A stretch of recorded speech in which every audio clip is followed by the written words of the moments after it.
Hello, my name is Austin, and this is the first episode of Go Access, a YouTube channel dedicated to access in higher education and disability rights issues.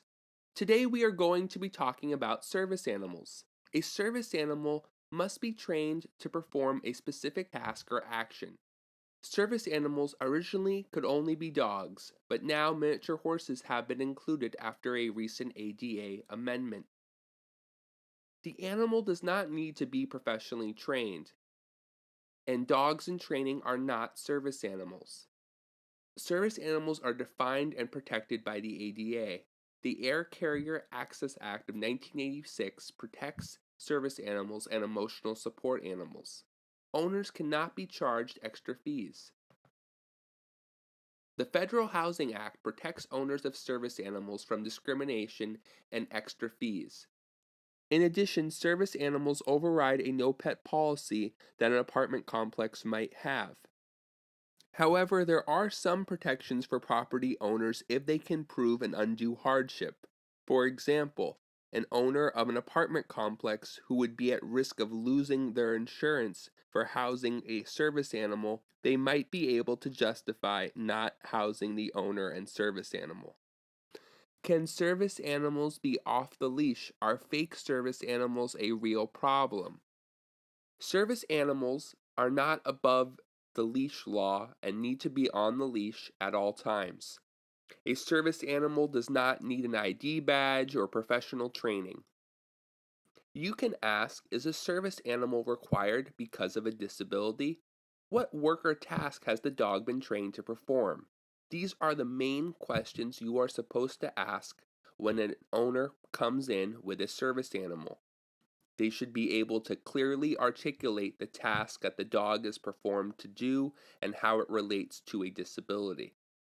Service animals can go into restaurants, but can they sit in the chairs? Service animals may go to restaurants but cannot sit in the chairs. Service animals can also go to hotels, and no cleaning fees or room restrictions are allowed. They are against the law. Service animals are allowed in public places like colleges and universities and hospitals. Excluding service animals. Service animals can be excluded if they fundamentally alter the nature of the good, service, or place. The ADA does not override health laws. Service animals might be excluded from pools or restaurant kitchens or things like emergency rooms. Service animals might not be allowed in a hospital emergency room or chemistry lab because of safety concerns. The ADA does not apply to places of worship. It is generally up to the institution to decide whether a service animal is allowed, and also looking at the state and local city laws. Service animals must get all their required vaccinations. As you can see from the picture here, a service animal might be excluded from a pool, a kitchen, a hospital. Service animals in higher education. When meeting with the student and discussing the service animal, it's important to ask the magic questions and to really get a good understanding of the task that the animal has been trained to do and how it relates to the student's disability. It is also important to understand that service animal mandatory registries are against the law. Service animals can go with students to class and stay with them in the dorms. The student is responsible to take care of the service animal and keep it on a leash at all times. There can be no extra fees for a student having a service animal. Service animals perform a lot of different specialized tasks. For example, detecting glucose levels.